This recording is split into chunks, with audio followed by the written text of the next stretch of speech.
Welcome. We're David and Hillary, and this is our movie preview of the movie How to Train Your Dragon 2025. This movie was released on June 13th in the United States and is rated PG for sequences of intense action and peril, and has a pretty long runtime for this genre of movie at 2 hours and 5 minutes. How to Train Your Dragon 2025 is a live-action remake of the 2010 animated film of the same name, and that film was loosely based on the 2003 book by Cressida Cowell. Both of the movies were produced by DreamWorks Animation and directed by Dean DeBlois, who was also involved in the writing of both screenplays. Yeah, this movie's very, very close to the 2010 fully animated version in terms of script and storylines.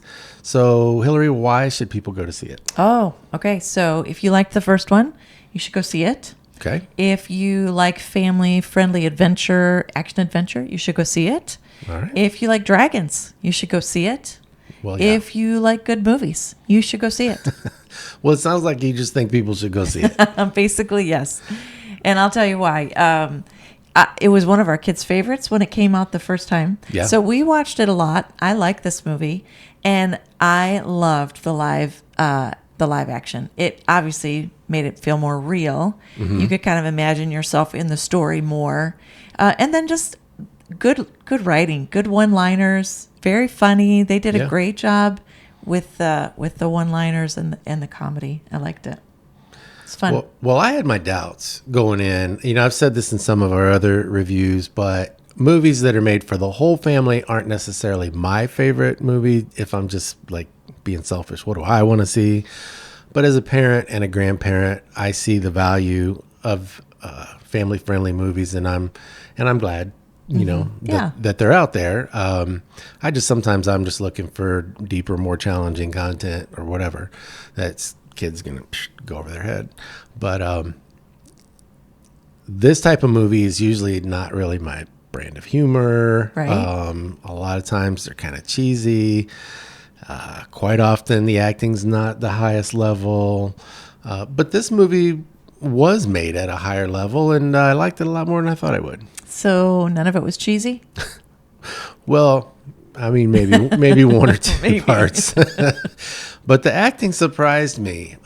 Mason Thames, who played Hiccup, and Nico Parker, who was cast as Astrid. Mm-hmm. I thought both those young actors were really good. Yeah. What about Gerard Butler? You don't like Gerard Butler?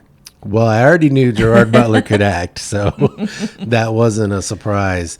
And, you know, don't get me wrong, I'm not saying this movie's going to be an instant classic in the broader sense of movie making. But it might be an instant classic in its genre. Well, that's true.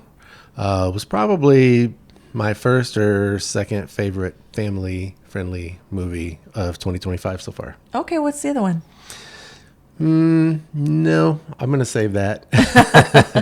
You know, if you're watching us for the first time, you may not know, but on our YouTube channel, we not only do movie reviews, but we do podcasts as well. And one of our recent podcast episodes, we went back and ranked our top 20 movies of 2024.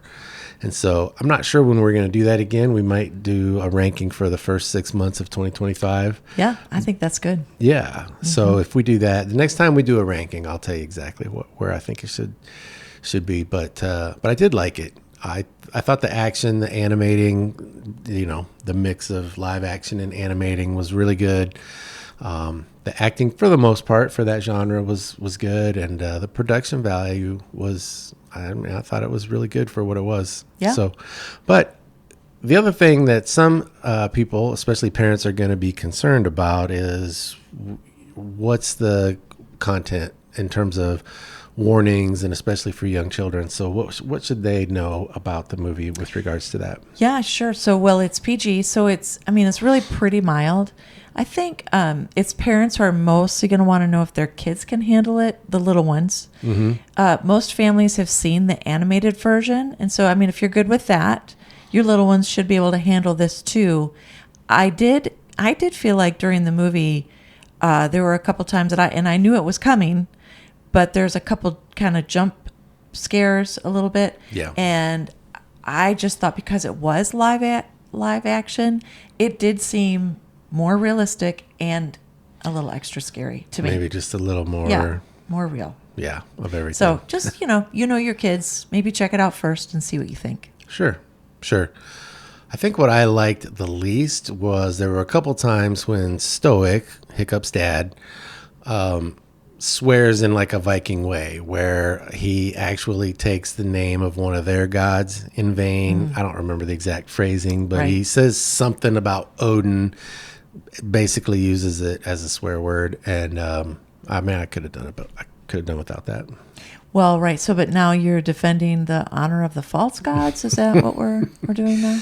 No, it's not really that. I just felt like they were kind of stretching the envelope, as movie makers like to do, trying to sneak one in, and that, most people, probably a lot of adults didn't even fully catch it. Right. And probably almost no kids are going to go to their parents afterwards and say, well, what did that one thing mean when it was so fast? But I don't know. I am not a fan of taking the one true God's name in vain. And so that felt to me like they were tongue-in-cheek kind of taking God's name in vain. Right. And the movie just didn't need it. So it's a small thing. I wouldn't say don't watch it because of that. Most people aren't even going to catch it. But as far as content warnings, that was my one thing. Okay. All right. So... well, overall, I did like it. I thought it was a good movie, and I gave it a 90 out of 100, which is, for me, I mean, that's pretty high, especially for that genre. Yeah. Yeah, and I usually, give the old thumbs up or the thumbs down. And I think for this one, actually, 2 thumbs up. I liked it that much. Yeah. And, I think people should go see it. Yeah. I mean, if you're familiar with the movie, there are issues of bullying and other things that are interesting and conversation starters for parents after you see the movie. But overall a really good movie.